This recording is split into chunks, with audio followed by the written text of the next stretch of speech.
अनुग्रह के सिंहासन के वेदी के सामने हैं प्रभु, क्योंकि हम जानते हैं पिता परमेश्वर आपके बिना हम कुछ भी नहीं है प्रभु जी। जो कुछ भी हैं सर्वशक्तिमान परमेश्वर आप ही हैं। आप ही हमें शब्द दें, आप ही पिता हमारे हृदय में कार्य करें, सुनने के कान और समझने का हृदय हमें दें, ताकि प्रभु जो वचन हम सुने और जो आप बातें हमसे कहना चाहते हो प्रभु, उसके अनुसार हम जीवन जीने वाले हो सकें। पिता परमेश्वर सभी को हम आपके हाथों में समर्पित करते हैं, क्योंकि प्रभु हम जानते हैं, क्योंकि फल तो सिर्फ आपसे ही मिलती है। फल देने वाले और बढ़ाने वाले तो सिर्फ आप हैं राजा, क्योंकि आपका वचन कहता है जीवन के जल आप हैं, जीवन की रोटी आप हैं, मार्ग सत्य और जीवन भी आप हैं। जो आपके पास आता है प्रभु वो अंधकार में जीवन नहीं जी सकता, क्योंकि आप स्वयं ज्योति हैं और हमें आप ज्योति के मार्ग में ले चलने वाले परमेश्वर हैं।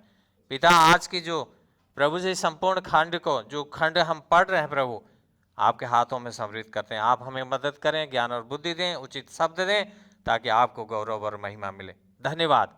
सारा महिमा सारा आदर यीशु आपको मिले, यीशु के नाम से मांगते हैं, आमीन। तो इस खंड का मुख्य विषय है यीशु हमारा सच्चा परमेश्वर है, जो हमारी जरूरतें जानता है और पूरी करता है। तो इस चारों खंड में से पहला खंड जो 9 से लेकर 13 पद, इसमें परमेश्वर इस्राएल को किस प्रकार दंड देगा, इस्राएल को किस प्रकार दंड देगा, उसके बारे में हम देखेंगे। आप लोग अपने अपनी बाइबल में देख सकते हैं, यहाँ इस तरह से लिखा है, इस प्रकार मैं कटनी के समय अपना अन्न और मौसम में दाखरस उससे ले लूँगा, जो ऊन और सन उसके नंगेपन को ढकने के लिए मैंने दिया था उसे भी ले लूँगा, और मैं उसके प्रेमियों के सामने उसकी कामुकता प्रकट करूँगा, और कोई उसे मेरे हाथ से छुड़ा ना सकेगा। मैं उसकी रंगरलियों, उसके पर्वों, उसके नए चाँद और सप्त के दिनों और उसके आनंदमय समारोहों का भी अंत कर दूंगा। मैं उसकी दाखलताओं और अंजीर के वृक्षों, जिनके विषय में वह कहती है ये मेरी मजदूरी है जो मेरे प्रेमियों ने मुझे दी है, उजाड़ कर जंगल बना दूंगा, और वन के पशु उन्हें चट कर जाएंगे। मैं उसे उन दिनों के लिए दंड दूंगा जब वह बाल देवता के लिए बलिदान चढ़ाया करती थी और अपने आप को कर्णफूल और जेवरों से सजाकर अपने प्रेमियों के पीछे चली जाया करती थी, जिससे वह मुझे भूल गई। यहोवा की ये वाणी है। इस पद का शुरुआत, इस खंड का शुरुआत इस कारण लिखता है, इस कारण का अर्थ है, इससे पहले वाला पद को हम देखें, इस कारण क्या था उससे पहले 8 पद में अगर हम देखें, वहां वो कारण दिया हुआ है। कारण क्या था? क्योंकि वह नहीं जानती थी कि मैं उसे अन्न, दाखरस और तेल दिया करता था और उसे प्रचुरता से सोना चांदी देता था, जिससे वे बाल देवता के लिए काम में लाए। क्या किया उसने? जो कुछ भी परमेश्वर ने उसे दिया, उसने क्या किया? उसका मिसयूज किया। उसने बाल देवताओं को उन चीजों का समर्पण कर करके, जो परमेश्वर दे रहा है, हम उस चीज को किसी और को दे रहे हैं। यहां पे उसी लिए परमेश्वर क्या कह रहा है? इस कारण हमें ये समझना है कि हमारे जीवन में जो आशीषें परमेश्वर दे रहा है, जो करुणा प्रभु कर रहा है, जो दया उसकी ओर से हो रही है, उन आशीषों को, उन आशीर्वादों को, उन चीजों को, चाहे आत्मिक हो चाहे भौतिक हो, कैसी भी आशीष परमेश्वर हमें दे रहा है आज, अगर उसका सही मायने में हम इस्तेमाल ना करें, हम उसका मिसयूज करें, हम उसको कहीं और इस्तेमाल करें, तो परमेश्वर अवश्य क्रोधित होता है। वो कहता है कि क्या कहता है वो? मैं उसे छीन लूंगा, मैं उन आशीषों को तुमसे छीन लूंगा। हम ये ना भूलें, ये हमारे लिए बहुत महत्वपूर्ण है, क्योंकि परमेश्वर कहता है जिससे वह मुझे भूल गई। यहां पे संदर्भ है होशे और गोमेर के विषय में बात कर रहा है परमेश्वर। होशे और गोमेर के विषय में, पति परमेश्वर का नबी है, भविष्यवक्ता है, लेकिन उसकी पत्नी परमेश्वर ने कैसा दिया? एक वेश्या। वो चाहता था कि वो वेश्या का जीवन परिवर्तन हो जाए। क्यों इस तरह से होने दिया परमेश्वर ने? हमने उसके बारे में बहुत बातें की है। क्योंकि परमेश्वर अपने आप को पति के रूप में स्थापित करता है। परमेश्वर हमारा पति, हम उसकी प्रजा, उसके क्या हैं? पत्नी के रूप में। अगर आज के संदर्भ में देखें, परमेश्वर कलीसिया को दुल्हन कहता है, उसकी दुल्हन। वो क्या कर रहा है? परमेश्वर ने अपनी हृदय की अवस्था को लोगों के सामने रखने के लिए, परमेश्वर के हृदय को कितनी पीड़ा हो रही है, कितना दर्द हो रही है, क्योंकि उसकी पत्नी उसे पति ना मान के किसी और को पति मान रही है और की जगह जा रही है। तो इस पीड़ा को दिखाने के लिए परमेश्वर ने अद्भुत रीति से एक भविष्यवक्ता को इस्तेमाल किया और उसको कहा कि इस विषय से शादी कर। वो क्या कर रही है? परमेश्वर उसे जो भी आशीषें दे रहा है उसको लेके अपने प्रेमियों के पास जा रही हो। कौन है वो प्रेमी? बाल देवताएं और चीजें। देखिए, मूर्ति कोई भी चीज हो सकती है हमारे जीवन में। जो अयोध्या में अभी स्थापित किया, उस मूर्ति की हम बात नहीं कर रहे हैं। हमारे जीवन में हमारे लिए मूर्ति के रूप में कई चीजें और हो सकती हैं। इसी कारण से परमेश्वर क्या चाहता है? परमेश्वर हम पे जो दया और करुणा कर रहा है ना, अगर हम उससे ना फिरें, वो बोलता है उन करुणा को मैं छीन लूंगा, मैं उठा लूंगा तुमसे। ये बहुत बात है। क्योंकि इस्राएल ने परमेश्वर को भूला। यरोबाम द्वितीय के समय में अगर इतिहास में पढ़ें, इतिहास की पुस्तक, राजाओं की पुस्तक में पुराने नियम को पढ़ते हैं, तो यरोबाम द्वितीय के समय में इस्राएल क्या था? समृद्ध था, सब कुछ उसके पास था। लेकिन उसने क्या किया? उसने उसको परमेश्वर द्वारा मिली हुई आशीषों को उसने परमेश्वर की आराधना ना करके मूर्ति पूजा और अधर्म के कामों में लगाया, जिसके कारण से परमेश्वर कहता है मैं तेरी आशीषों को छीन लूंगा। उसी संदर्भ में यहाँ पे परमेश्वर बात कर रहा है।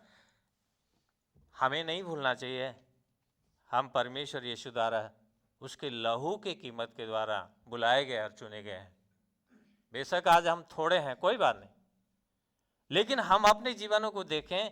क्या परमेश्वर हमें जो करुणा कर रहा है, परमेश्वर अपनी सुरक्षा के तले रख रहा है, परमेश्वर अपने उस भंडार से हमें खिला रहा है, तो फिर भी क्या सब कुछ पाने के बाद भी कहीं हमारा मन और हमारे उन प्रेमियों की तरफ तो नहीं है?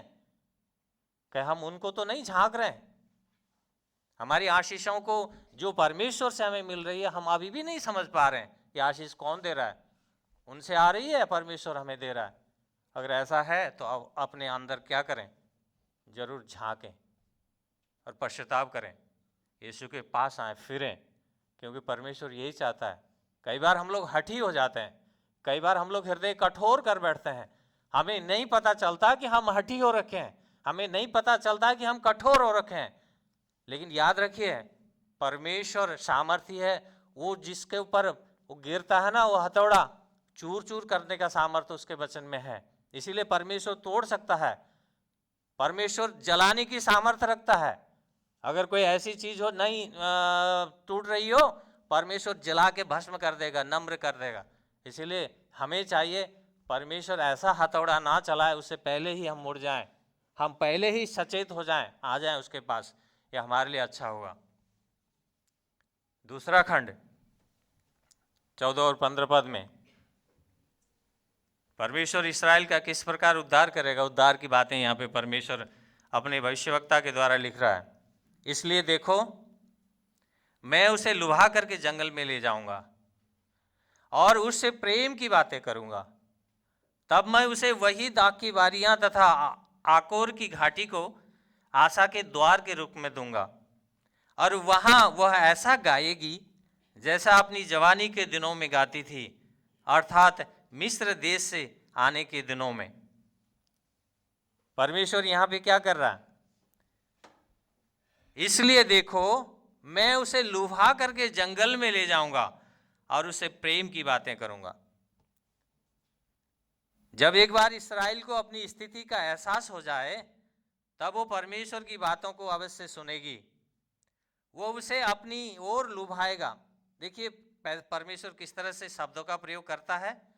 उसने नहीं कहा मैं उसे आकर्षित करूंगा, नहीं, मैं उसे चलाऊंगा, नहीं, मैं उसे अपनी ओर खींचूंगा, नहीं, मैं उसे मजबूर करूंगा नहीं, लेकिन परमेश्वर कहता है मैं उसे लुभाऊंगा। ये लुभाने वाली शब्द बहुत खतरनाक है, ध्यान रखिएगा। परमेश्वर अपने लोगों को लुभाने की बात करता है। कई बार हम लोग शैतान के लुभावने में फंस जाते हैं। वो शैतान ऐसे लुभाता है हमें, उसके चंगुल में, उसके जाल में फंस जाते हैं। ये लुभाने वाली बात बड़ी बड़ी गंभीर है, ध्यान रखिएगा। क्योंकि अगर शैतान, कई बार क्या होता है, एक युवक है, एक युवती है, लड़के लड़कियां एक दूसरे के कहीं कहीं लुभावने में फंस जाते हैं। उन्हें ये पता नहीं चलता, लोग समझाएं तो भी वो उन्हें समझ नहीं आता। क्यों? क्योंकि वो ऐसे फंसे हुए हैं लुभावनी चीजों में, ताकि उनको समझ कुछ नहीं आता। लेकिन एक समय आएगा जब उनको पश्चाताप, उनकी उन कार्यों का पता चलेगा। उस समय क्या होगा? समय बहुत बीत चुका होगा। तो ये कारण यहां पे परमेश्वर इसलिए जानता है। उसने कहा मैं उसे लुभाऊंगा, प्रेम की बातें करूंगा, उसे जंगल में ले जाऊंगा। इस्राएल को परमेश्वर कह रहा है मैं उसे अपनी ओर लाने के लिए उसे लुभाऊंगा, उसे आशीष में फिर से मैं स्थापित करूंगा। आज हमारे लिए, मेरे लिए, आपके लिए भी ये बात लागू होती है। परमेश्वर अगर अपने वचन से बात करता है, परमेश्वर अपना बात जब हमारे जीवन में आती है, उसके वचन कार्य करता है, तो हम उसको सुने, इग्नोर ना करें। क्योंकि परमेश्वर का वचन एक दिन हिसाब लेगा। क्योंकि दो-धारी तलवार है, वो दोनों तरफ काटने वाला है, बचेगा कोई नहीं उस समय। हमें प्रत्येक को एक एक जन को हिसाब देना पड़ेगा। इसी कारण से दूसरी बात यहाँ पे क्या कहता है, देखिए, आकोर की घाटी आशा के द्वार के रूप में दूंगा। देखिए, आकोर शब्द का अगर अर्थ देखें तो वो दुख है, दुख। परमेश्वर क्या कर रहा है? दुख की तराई या घाटी को आशा के द्वार के रूप में देने की प्रतिज्ञा करता है। देखिए, आकोर की घाटी में क्या हुआ था? आकोर की घाटी के बात अगर देखें तो पुराने नियम में जो यहोशू की पुस्तक, उसकी 7 अध्याय, बाद में आप लोग पढ़ लीजिएगा, अभी मैं उस खंड में नहीं जाऊंगा। ये आकोर की घाटी के बारे में आप लोग जानना चाहते हैं, यहोशू 7 अध्याय को पूरा पढ़ना। आकोर की घाटी में क्या हुआ था आपको उसमें मिलेगा। लेकिन मैं आपको थोड़ा सा बता दूं, आकान ने क्या किया? पाप किया। आकान ने जो पाप किया, उसके पाप का सजा उस आकोर की घाटी में दी गई। उसके पूरे परिवार सहित, उसके संपूर्ण घराने सहित क्या कर दिया गया? पत्थरवाह करके मार दिया गया और आग लगा के जला दिया गया उसको। आकोर की घाटी में इतनी बड़ी घटना हुई है। एक व्यक्ति ने, उसने पाप किया, जो परमेश्वर ने जिस चीज को वर्जित कहा था ना लेना, उससे ना कुछ लेना, लेकिन उसी चीज को उसने वहां से उठाया। कुछ उसको चांदी, सोना, कुछ वस्त्र, कोई चीजें, उस लालच आ गया उसके हृदय में। उसने वहां से लेके अपने तंबुओं के नीचे जमीन में खोद के गाड़ के रख दिया। परमेश्वर क्रोधित हुआ, उसके पूरे घराने को नाश कर डाला। वो आकोर की घाटी जहां दंड दिया था, एक घराने को पूरा नष्ट कर दिया था, उस घाटी को यहां पे क्या कर रहा है परमेश्वर? आशा के द्वार के रूप में देने की बात कर रहा है। जहां विनाश था, जहां मृत्यु दंड दिया गया था, परमेश्वर वहां क्या कर रहा है? आशा के द्वार के बारे में, देने के बारे में बात करता है। देखिए, यीशु मसीह के द्वारा वही तो हमें हुआ है। एक अनंत जीवन की आशा आपको और मुझे, आशा की द्वार खुली कि नहीं है? आपका और मेरे जीवन में एक बहुत बड़ी आशा का द्वार खुला है, अनंत जीवन की आशा। हम तो मृत्यु में थे, हम तो अंधकार में थे, हम तो विनाश में जा रहे थे, लेकिन यीशु मसीह ने क्या किया? आपके और मुझे उस मृत्यु से छुड़ा करके एक बहुत बड़ी आशा का एक द्वार को खोल दिया। आज हमें ये समझना है, हम लोग बहुत धन्य हैं जिसने यीशु मसीह को अपना प्रभु और परमेश्वर करके पाया है। वो धन्य है। क्यों? मृत्यु से परमेश्वर ने छुड़ा के एक ऐसी आशा अनंत जीवन की दी है, आशा का द्वार खोल दिया है। इसी कारण से ये बहुत महत्वपूर्ण है हमारे लिए। आगे क्या कहता है वह वहां ऐसा गाएगी जैसा अपनी जवानी के दिनों में गाती थी। ऐसा गाएगी जैसे अपने जवानी के दिनों में गाती थी। जब इस्राएल पुनः स्थापित हो जाएगा तब वह आनंदित हो जाएगी। उस दिन ऐसा गाएगी जैसा लाल सागर पार करके फिरौन की सेना से बचने पर मूसा के द्वारा जो गीत लिखा गया और समस्त इस्राएलियों ने वो गीत गाया। वो गीत पता है क्या है? निर्गमन उसका 15 अध्याय में, अभी खोलिए नहीं, बाद में पढ़ लीजिएगा। निर्गमन उसका 15 अध्याय में ये गीत है। हम लोग अक्सर भाई लोग यहाँ से गाते हैं। वो गीत क्या है? मैं यहोवा के लिए गीत गाऊंगा क्योंकि वह महाप्रतापी ठहरा है, घोड़ों समेत सवारों को उसने समुद्र में डाल दिया है। हम लोग अक्सर गाते हैं ना इस गीत को। वो गीत क्या है? वही निर्गमन में मूसा के द्वारा रचित वो गीत है। जब वो लोग आगे लाल सागर था, समुद्र था, और पीछे फिरौन की सेना आ गई थी। उनको दिख रहा था दोनों तरफ से मृत्यु है, आगे भी हम डूब के मरेंगे, पीछे जाएंगे तो फिरौन की सेना हमारे लिए मौत बन के खड़ी है, आ रही है। तो हमारे लिए दोनों तरफ से क्या था? अंधकार था, मृत्यु था। उस समय परमेश्वर ने अद्भुत चमत्कार किया, आश्चर्य कर्म किया। उसने क्या किया? उनको लाल सागर को 2 भाग में करके उसने पार कर दिया समुद्र से। जैसे पीछे सेनाएं आ रही थी, वो क्या हुआ? सबके सब परमेश्वर ने वहां डुबा दिया। इसीलिए तो परमेश्वर ने मूसा को वो गीत दिया, मैं यहोवा के लिए गीत गाऊंगा क्योंकि वो महाप्रतापी ठहरा है, घोड़ों समेत सवारों को उसने समुद्र में डाल दिया। हम लोग अक्सर गाते हैं, लेकिन इस गीत की जो अहमियत, इस गीत की जो इसके अंदर जो छुपी हुई रहस्य को अगर हम थोड़ा सा जानने की प्रयास करें, बहुत गंभीर है। हमारे जीवन में उल्लास से भर जाएंगे। हम लोग भी तो ऐसे ही थे, क्योंकि हमारे पास कोई आशा नहीं थी। लेकिन परमेश्वर यीशु को जैसे हमने पाया, हमने जाना, हमारे पास भी एक वो गीत आ गया, नया गीत आ गया हमारे जीवन में। आएगी नहीं? हमारे जीवन में एक नया गीत आ गया। हम लोग गाते हैं, अक्सर गीत गाते हैं। यहाँ पे जवानी के दिनों का मतलब ये है, मिस्र के दासत्व से जैसे ही परमेश्वर ने उसे छुड़ाया इस्राएल को, उसी समय यहाँ वहाँ पे गीत गाती हुई दिखती है। हम लोग गीत गाते हैं खुशी में, आनंद में, कई मौसम में, कहीं जाते हैं अकेले में, कई तरह के गीत गाते हैं। लेकिन क्या गीत हम अपनी हृदय की आनंद को परमेश्वर के साथ जोड़ के गा रहे हैं? क्या हम एक हो रहे हैं परमेश्वर के साथ? जैसे यहाँ ये परमेश्वर कहता है, मैं वैसा ही करूँगा। क्योंकि एक समय वो भटक गई, वो अपने वेश्यावृत्ति में चली गई, मैंने उसको वेश्यावृत्ति से निकाल करके लाया, उससे शादी किया, फिर भी वो वापस वही काम करने के लिए जा रही है। लेकिन फिर भी परमेश्वर दया करके क्या कर रहा है? मैं फिर से स्थापित करूँगा, फिर से आशीष करूँगा, उसे क्या करूँगा? या इतना आनंदित करूँगा कि वो मेरे लिए क्या होगी? गीत गाएगी। तो आप और हम क्या कर रहे हैं? प्रश्न नहीं है, आप और हम क्या कर रहे हैं? क्या हम आनंदित हैं परमेश्वर की उस आशा को पा करके? क्या वो उसी तरह उल्लासित हैं हम लोग, आशान्वित हैं जो यीशु के कारण हम लोग आज क्या हैं? उस अनंत जीवन की जो आशा को संजोए बैठे हैं अपने हृदय में, या अभी भी कहीं हमारे अंदर अभी भी शंका है, अभी भी कुछ ऐसी बातें हैं? तो जरूर देखें। तीसरा खंड 16 से लेके 20 पद में यहाँ पे परमेश्वर संबंध पुनः स्थापित करने की बात कहता है।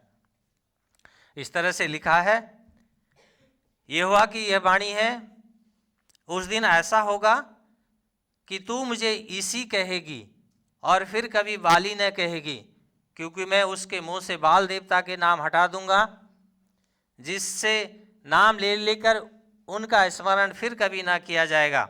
उस दिन मैं उनके लिए मैदान के पशुओं, आकाश के पंछियों और भूमि पर रेंगने वाले जंतुओं के साथ वाचा बांधूंगा, और मैं देश से धनुष, तलवार और युद्ध को समाप्त करके सबको निडर होकर सोने दूंगा। मैं तुझे सदा के लिए ब्याह लूंगा। हाँ, मैं तुझे धार्मिकता, न्याय, करुणा तथा दया के साथ ब्याह लूंगा। मैं सच्चाई से तुझे ब्याह लूंगा, तब तू यहोवा को पहचान लेगी। बहुत सुंदर वचन परमेश्वर यहाँ पे कह रहा है, तू मुझे इसी मतलब मेरा पति कहेगी। क्या कह रहा है परमेश्वर? तू मुझे मेरा पति कहेगी। मुझे क्या कहेगी? मेरा पति कहेगी। परमेश्वर अपने लोगों से इसी प्रकार का व्यवहार चाहता है।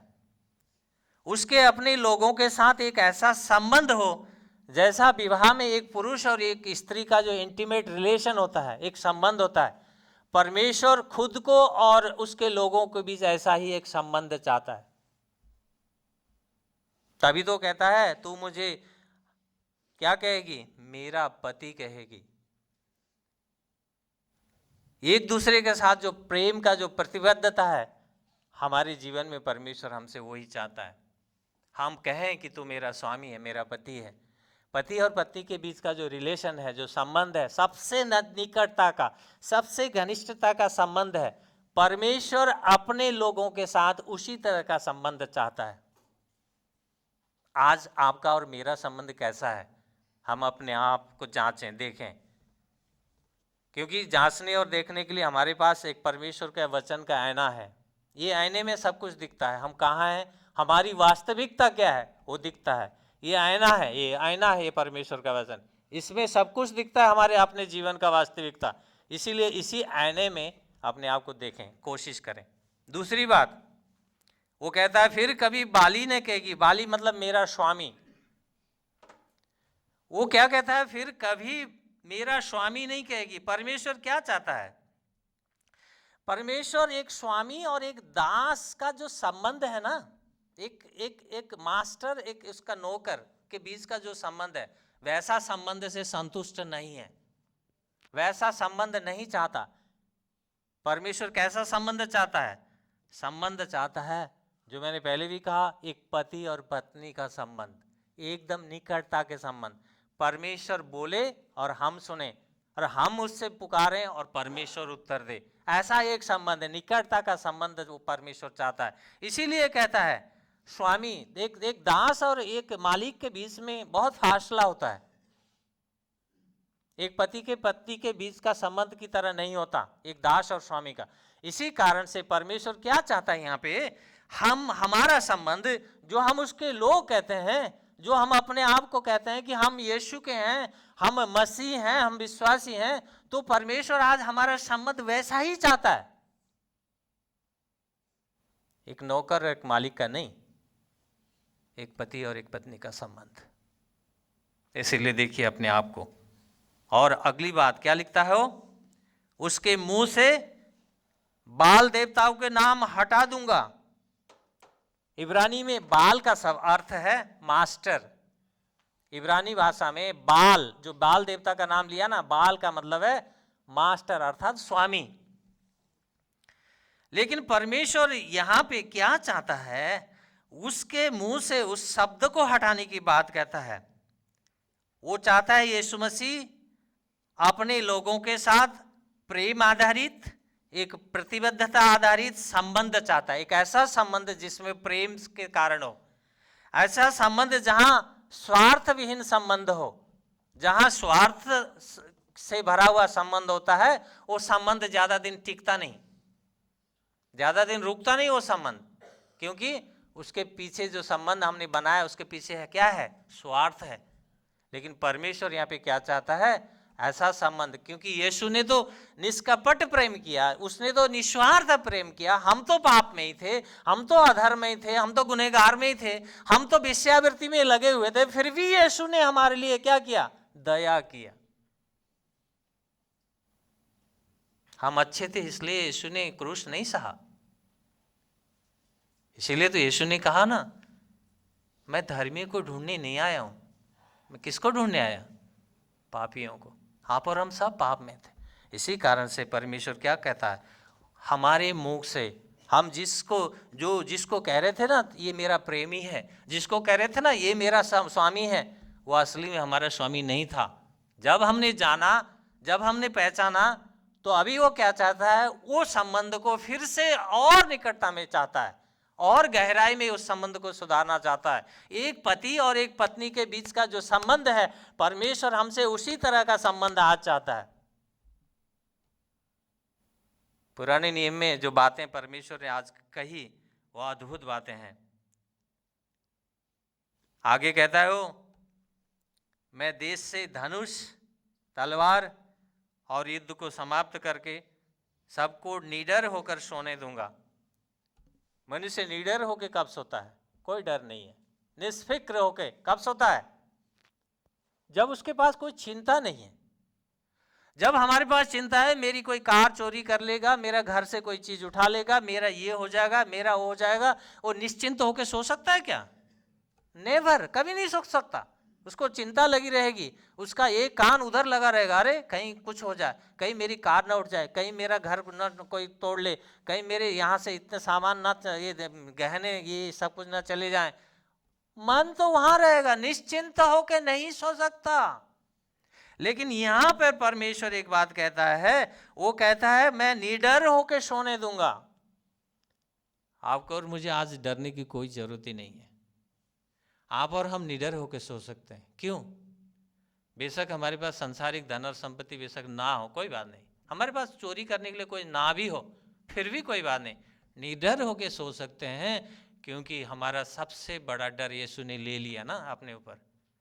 जो पाप का जो जो जो बोझ का जो डर था हमारे जीवन में, जो हमारे अंदर मन में एक भय हमेशा बैठा हुआ था, उस भय को, उस डर को यीशु ने ले लिया तो अपने साथ। अभी आपको और मुझे डरने की कोई बात ही नहीं है, हम निडर हो सकते हैं, क्योंकि ये एक ऐसी बातें हैं, भविष्यवाणी है, ये अभी भविष्यवाणी पूरी होनी है। क्योंकि जो यहाँ पे बातें हैं ना,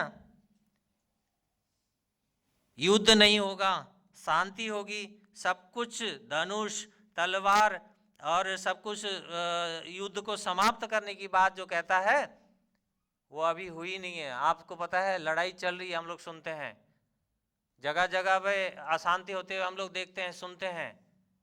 लेकिन परमेश्वर यीशु मसीह जब आएंगे अपने राज्य करने के लिए, अनंत काल का कुछ 1000 सालों का जो राज्य है बाइबल कहती है, उस राज्य के समय में क्या होगा?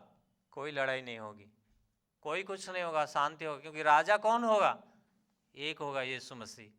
वो प्रतिज्ञा अभी पूरी होनी बाकी, अभी हुई नहीं है। आगे वो कहता है मैं तुम्हें सदा के लिए ब्याह लूंगा। देखिए, हमारा संबंध परमेश्वर के साथ धार्मिकता, न्याय, दयालुता और प्रेम की नींव पर अगर होगी तो वह कभी टूटेगी नहीं। संबंध में दरार या टूटने की स्थिति कब आती है? जब संबंध का आधार स्वार्थ हो, जहां प्रेम नहीं ढोंग हो। ऐसे रिश्ते क्या टिकेंगे? परमेश्वर के साथ जब हम उस प्रेम के आधार पर जुड़ेंगे, वह संबंध कभी टूट नहीं सकता। परमेश्वर कहता है मैं सदा के लिए ब्याह लूंगा। विवाह का संबंध जो है ना, हम लोग कहते हैं ना, अक्सर कहते हैं विवाह का संबंध ये जन्म जन्म का संबंध है, सुनते हैं, कहते लोग। लेकिन परमेश्वर वही बात को दोहरा रहा है यहाँ पे, मैं तुम्हें सदा के लिए ब्याह लूंगा। विवाह परमेश्वर अगर हमसे कलीसिया से को दुल्हन बना के विवाह कर रहा है, तो वो संबंध एक क्षणिक नहीं है, सदा के लिए है।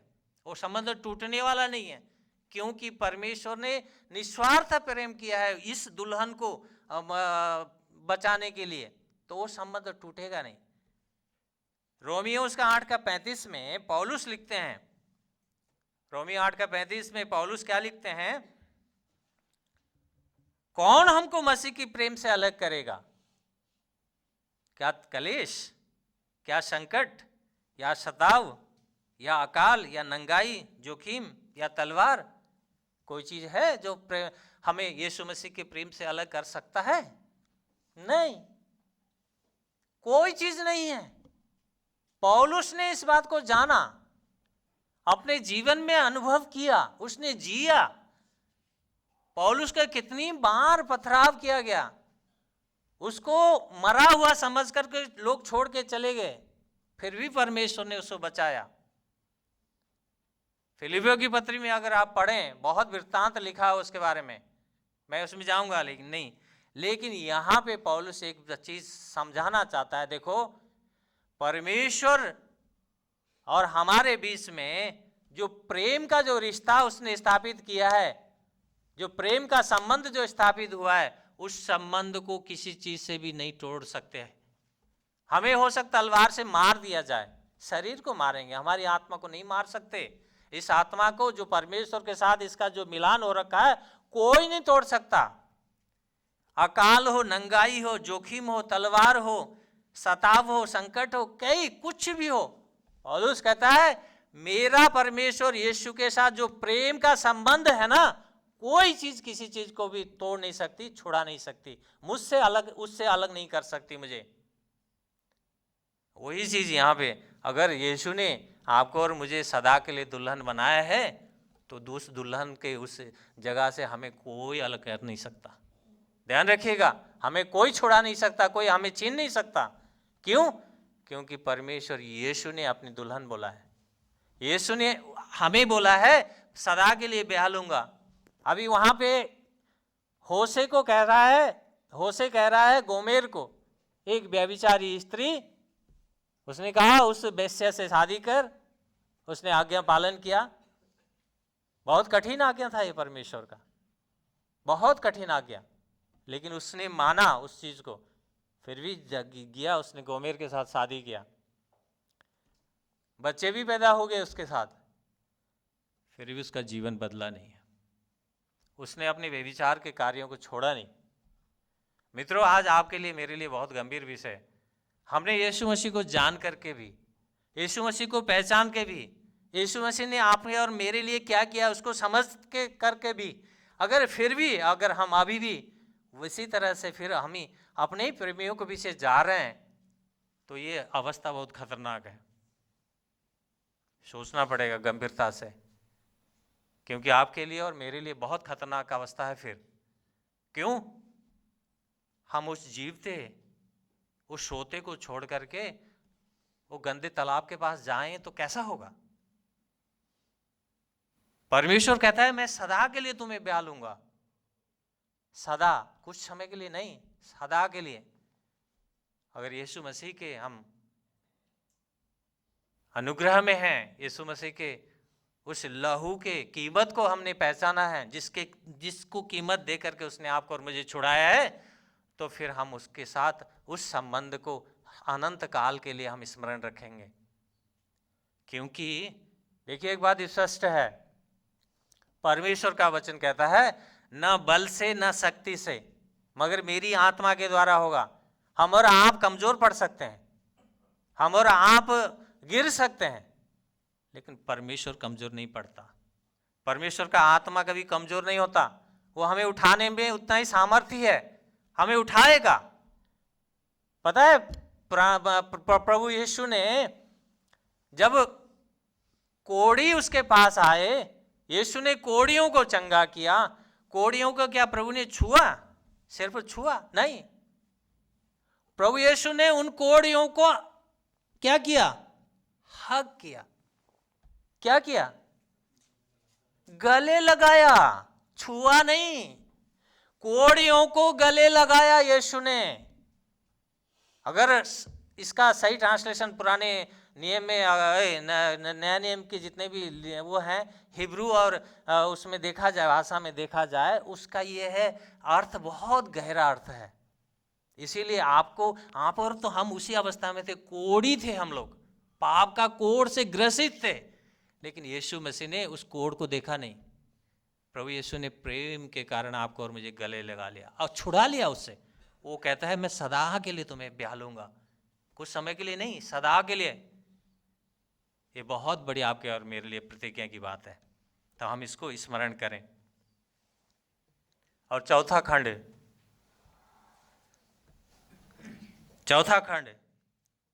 21 से लेकर 23 पद, यहाँ पे परमेश्वर क्या कहता है?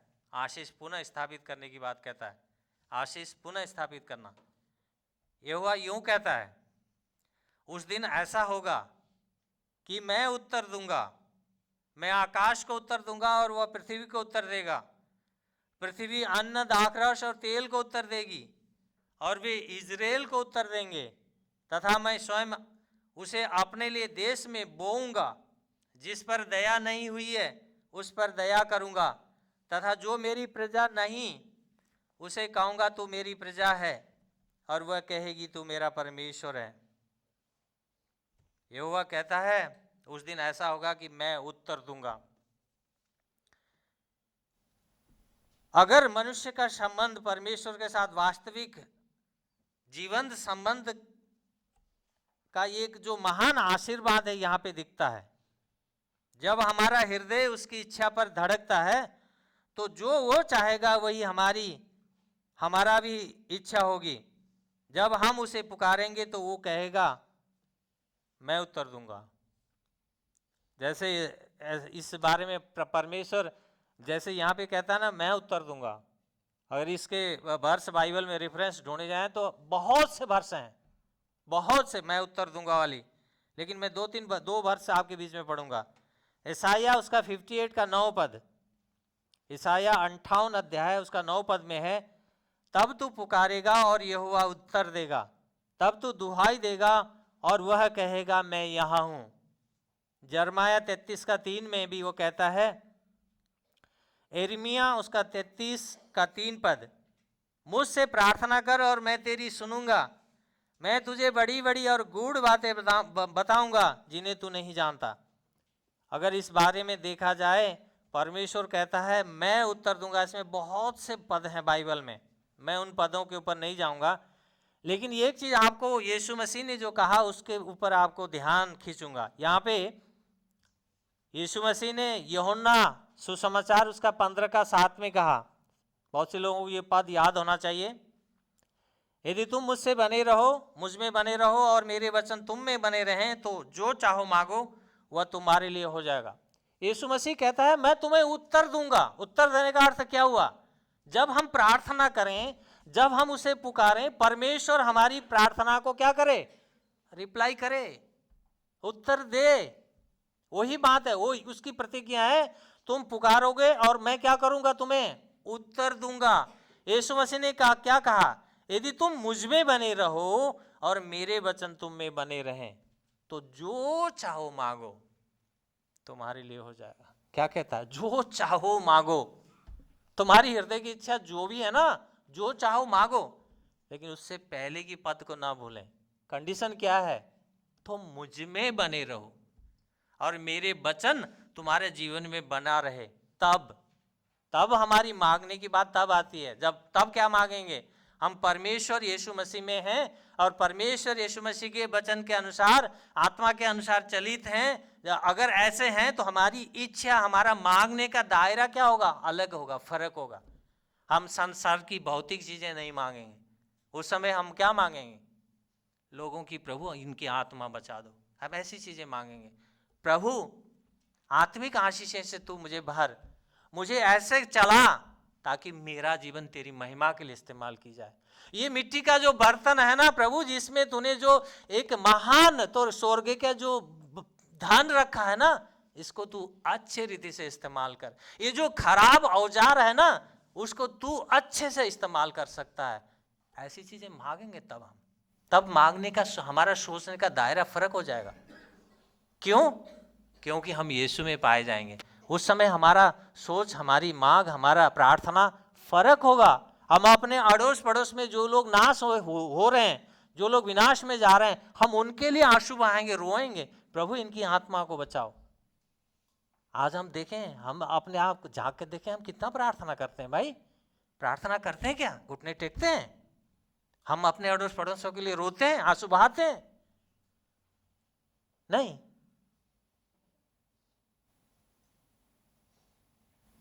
बहुत महत्वपूर्ण है कि परमेश्वर कहता है कि मैं उत्तर दूंगा। वो तो कहता है उत्तर दूंगा, भाई हमें पुकारना तो पड़ेगा ना, तब तो उत्तर देगा वो। हम जब तक मेरा पिता मेरी सुन, मेरी प्रार्थना के ऊपर ध्यान दे नहीं कहेंगे, वो क्यों उत्तर देगा?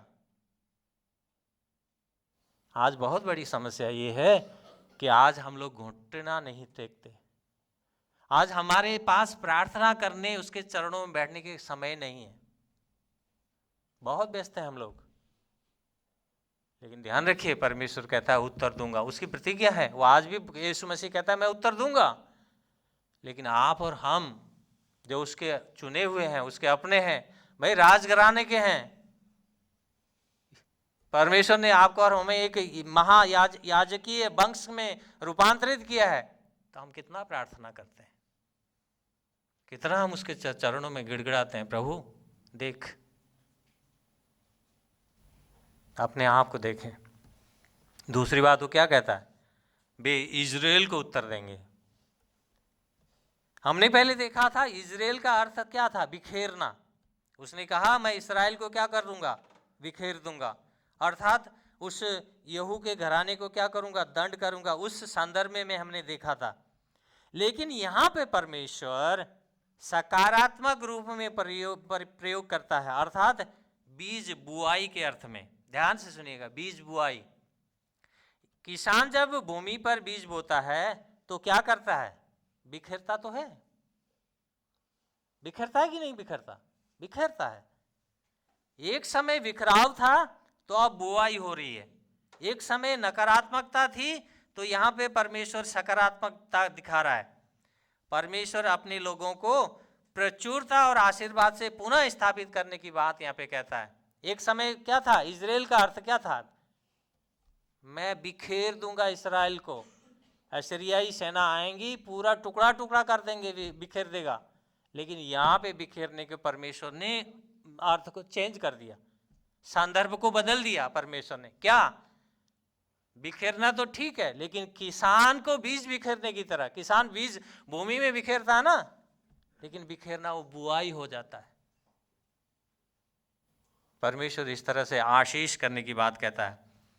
दूसरी बात वो कहता है, जिस पर दया नहीं हुई है मैं उस पर दया करूंगा, जो मेरी प्रजा नहीं है उससे कहूंगा मेरी प्रजा है। अभी आपने और हमने देखा था पहला अध्याय 1 का 6 पद और 9 पद में दो बच्चों का नाम रखा गया। एक का नाम क्या रखा, लोरुहामा, और दूसरे का नाम क्या रखा, लोमी। दो नाम रखा। दो नाम का अर्थ क्या था, एक का अर्थ था मेरी प्रजा नहीं, दूसरा का क्या था, कोई दया नहीं करूंगा। लेकिन यहां पे परमेश्वर ने क्या किया, परमेश्वर यहां पे क्या कहता है, जिस पे दया नहीं हुई थी परमेश्वर कहता है उस पे मैं दया करूंगा। अर्थात जो दंड परमेश्वर ने, न्याय के दंड को परमेश्वर ने क्या किया, बदल डाला। कुछ समय दंड दिया था मैंने, अभी क्या करूंगा, मैं आशीषित करूंगा। जो मेरे लोग नहीं थे, ये मेरा बच्चा नहीं था, गोमेर से कहे हो से कि ये मेरा बच्चा नहीं है, लेकिन उसी तरह आपको और मुझे एक समय हम ऐसे थे कि हम उसके संतान नहीं थे, हम उस व्यवस्था के अंतर्गत नहीं थे, हम यीशु की संतान नहीं थे। लेकिन परमेश्वर की करुणा और दया के कारण उसने आपको और मुझे क्या थे, हम उसकी संतान, उसकी प्रजा नहीं थे, उसने क्या किया, आज अपनी प्रजा बना लिया, एक पवित्र एक जाति बना लिया। हमें और आपको, हम जंगली थे, उसने कलम करके उसने अच्छे उसमें क्या किया, आपको और मुझे कलम कर दिया। हम तो जंगली थे, हमारे पास कोई आशा नहीं थी, हम उसकी प्रजा नहीं थे, लेकिन परमेश्वर ने क्या किया, परमेश्वर ने पहल किया, हमने कुछ नहीं किया, परमेश्वर ने पहल किया। परमेश्वर आगे बढ़ के आया, उसको स्वर्ग छोड़ना पड़ा, अंधकार में इस धरती में आना पड़ा।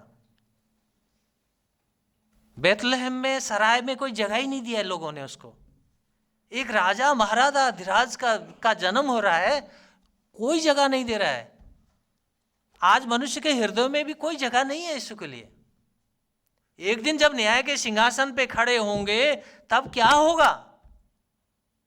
लेकिन आप और हम जो यीशु को, जिन्होंने अपने जीवन को तू ही मेरा स्वामी है, तू ही मेरा प्रभु है, जिन्होंने हमने ग्रहण किया, अपने जीवन से पश्चाताप किया, हमारे पापों और गुनाहों को हमने माना, कि कहा कि प्रभु मैं सबसे बड़ा गुनहगार तो मैं हूं, जैसे पौलुस कहता है, जब आपने और हमने सबने इस बात को स्वीकार किया, तो उसने कहा तुम मेरी क्या हो, पवित्र प्रजा हो। तो उसने कहा तुम मेरी क्या हो, मेरे बेटे और बेटियां हो। कितना सौभाग्य की बात है, उस राजाधिराज परमेश्वर आपको और मुझे, जो जंगली दाखलता थे, जो मृत्यु में थे, जो अंधकार में थे, जिनके पास कोई आशा नहीं थी, उनको परमेश्वर ने क्या किया, अपने गले लगाया और कहा तू मेरा बेटा है, तू मेरी बेटी है। जिस पे दया नहीं हुई थी परमेश्वर ने दया किया, जिस पे करुणा नहीं होनी थी, जो कहता है मेरी प्रजा नहीं है, उसे परमेश्वर ने अपनी प्रजा बना लिया।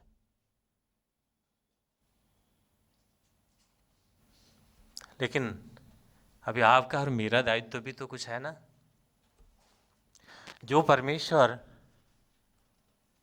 जो संपूर्ण ब्रह्मांड का स्वामी है, जो अधिकारी है, वो स्वर्गीय सिंहासन छोड़ करके आपके और मेरे लिए शून्य होके, जीरो होके इस धरती में आ सकता है। तो आप और हमारा कर्तव्य क्या है? हमने उसको, यीशु की उस बलिदान को जाना, पहचाना। अगर आज आपकी और मेरा दायित्व क्या है? सबसे बड़ी दायित्व मैं आपके बीच में कहूं, आपका और मेरा सबसे बड़ा दायित्व, हम घुटने पे आना सीखें, हम प्रार्थना करना सीखें, हम रोना सीखें उसके चरणों में आके, हम प्रार्थना करना सीखें, मांगना सीखें उससे, ताकि वो कहेगा हाँ मैं उत्तर दूंगा, ताकि वो कहेगा मैं, हाँ मेरे बेटे मेरी बेटियां, मेरा ये उत्तर है तुम्हारे लिए। अगर यीशु की बलिदान को जान करके, समझ करके, सब कुछ जानते हुए भी अगर हम ऐसे ही संसार में ऐसे ही जीवन जिए, तो फिर क्या कहेगा उस दिन? उस दिन फिर हमारे लिए बहुत भयानक दिन होगा। वो कहेगा मैं तुम्हें नहीं पहचानता। फिर क्या होगा अवस्था हमारी? प्रभु यीशु उस दिन कहे कि मैं नहीं पहचानता तुम्हें, मैं जानता नहीं तुम्हें, तुम कौन हो। फिर क्या होगा? उस समय हम कह सकते हैं नहीं प्रभु, मैंने बहुत तेरे नाम से प्रचार किया है, नहीं प्रभु हमने तेरे नाम में बहुत आश्चर्य कर्म किया, नहीं प्रभु तेरे नाम में हमने तो दुष्ट आत्मा को निकाला है, हमने प्रभु तेरे नाम में हमने बहुत भेंटी और दशांग दी, हम चर्चा है तेरे नाम से। वो कहेगा नहीं नहीं नहीं, मैं तुम्हें कभी पहचानता ही नहीं। फिर क्या होगा? इसीलिए आज जो परमेश्वर एक ऐसा संबंध चाहता है, वो चाहता है एक पति और एक पत्नी का जो संबंध है, वैसा ही परमेश्वर यीशु मसीह के साथ आपका और मेरा संबंध हो, ऐसा एक रिलेशन बने। नहीं तो क्या होगा? हम फरीसी बन जाएंगे। उस समय के, यीशु के समय के जो फरीसी थे ना, वो फरीसी में और आप में और मुझे ज़्यादा फर्क नहीं होगा, भिन्नता नहीं होगा। नाम के तो हम मसीह हैं, संडे चर्च आते हैं, बुधवार की मीटिंग में भी आते हैं, लेकिन हमारा हृदय कोई और है। फिर उसी गोमेर की तरह परमेश्वर कहेगा मैंने तुम्हें ब्याह लिया, मैंने तुम्हें ग्रहण किया, फिर भी तूने व्यभिचार नहीं छोड़ा। वही कहेगा आपसे और मुझसे। मेरे पास आपके लिए एक प्रश्न है। प्रश्न ये है, क्या हम एक पति और पत्नी की तरह अपना निकटतम संबंध परमेश्वर के साथ चाहते हैं? यदि चाहते हैं तो फिर हमारा क्या पहल होना चाहिए? हम चाहते हैं अगर हमारा संबंध परमेश्वर के साथ निकटता का संबंध हो, तो फिर हमारा क्या पहल है? हम क्या कर रहे हैं? ये प्रश्न है मेरे आपके लिए। सोचिएगा, अपने जीवन में रखिएगा गांठ बांध करके। आइए हम प्रार्थना करें।